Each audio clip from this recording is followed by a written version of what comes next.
Hello friends, welcome to Competition Prep Zone. I am Khushbu Tiwari. Today we will cover about the percentage. So in the last video we have covered about the basics of the percentage. Now what we will do in this video is related to the questions, what is the application of the percentage. So in the last video we have, if you haven't seen our last video, and I'll give you the brief, we have covered successive percentage, comparative percentage and some of the basic problems. So let's start and we will cover all the application based question now. So friends, let's see the problem related to the product constancy, and first we need to understand what is product constancy ratio. So जो product constancy ratio होता है वो बहुत ही important होता है.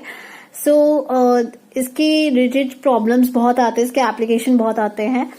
Let's see what is product constancy ratio. When two or more quantities make up a third quantity, then there is a variation in the numbers of one quantity. The other quantities need to undergo in some change in order to maintain the same product.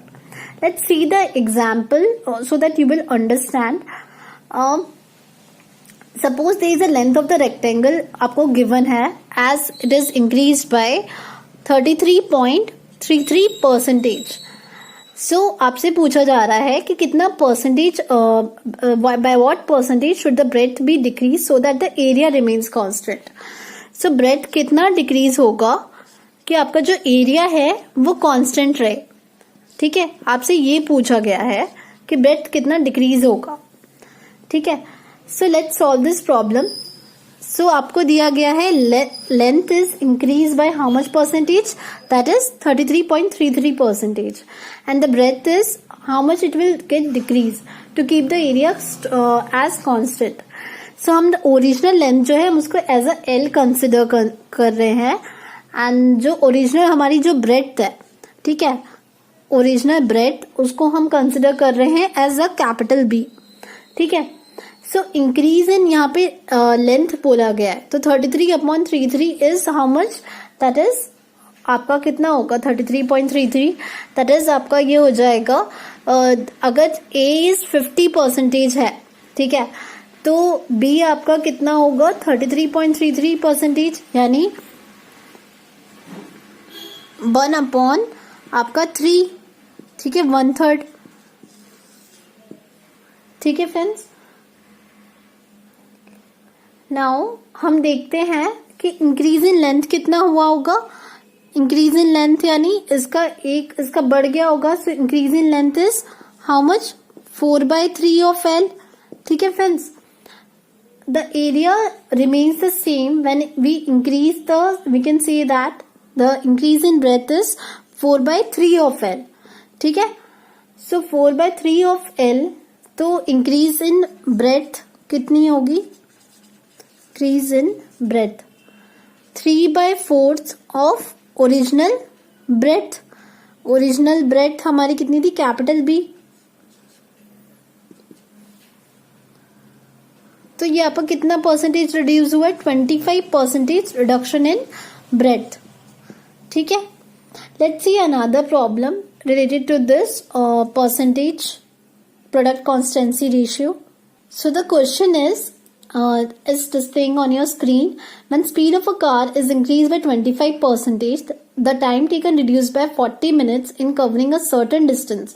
What is the actual time taken to cover the same distance by actual speed? So we have this formula, speed into time is equals to distance. Now speed has been increased by 25%. The time will reduce by 20%. So 20% of actual time कितना होगा, ये 40 minutes. So actual time आपका कितना आ जाएगा, 40/20 into 100. तो ये आपका कितना आ गया, 200. 200 minutes is the actual time. ठीक है friends, so this time will be taken to cover the same distance by actual speed. Now let's take another problem related to this concept. So the question is displaying on your screen. The price of a commodity has increased by 60%. By what percentage must a consumer reduce the consumption of the commodity so as not to increase the expenditure? So the reduction in the consumption be a reduction in the consumption कितना है यहाँ पे x%. So 60 minus x minus 60x upon 100 is equals to 0. ठीक है, क्योंकि मुझे ये तो पता ही नहीं है ना कि कितना वो होगा. ठीक है, तो अब मैं इसको सॉल्व करूंगी. 60 minus x minus 3x upon 5. मैंने इसको सॉल्व कर लिया. is equals to 0. ठीक है फ्रेंड्स. सो आपका ये कितना आ जाएगा 8x इज इक्वल्स टू कितना होगा ये 300. So x is equals to 300 upon 8. तो ये कितना आ जाएगा आपका 37.5%. ठीक है, तो हमें निकालना क्या था इसका कि कितना परसेंटेज ये कंज्यूमर से रिड्यूस होगा. The consumption of the commodity, how much it will gate reduced. So this is 37.5%. Now let's see the short formula कि आप कैसे इसको solve करोगे. So एक इसका short form है A upon 100 plus minus A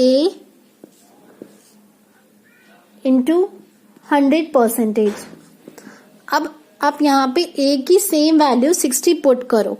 So 60 upon 100 plus 60 into 100%. ठीक है, तो ये कितना हो जाएगा आपको 60 upon 160 into 100 is equals to 37.5%. है ना फ्रेंड्स, ये शॉर्ट फॉर्म. तो आप इसको इजीली सॉल्व कर सकते हो. अगर आपको और भी ऐसे प्रॉब्लम्स आपको देखने हैं तो आप परसेंटेज से रिलेटेड ऐसे और प्रॉब्लम सॉल्व कर सकते हो. अगर आपको एज ए बेसिक्स प्रॉब्लम का समझ नहीं आए हो तो प्लीज हमारे स्टार्टिंग के जो फर्स्ट और सेकंड वीडियोस हैं वो देखिएगा, तो आपको इजीली ये सॉल्व कर पाओगे. अगर आपको हमारा वीडियो पसंद आया हो तो प्लीज लाइक एंड सब्सक्राइब कीजिएगा. And there is also a Facebook page, Competition Prep Zone. You can also subscribe and like that Facebook page also.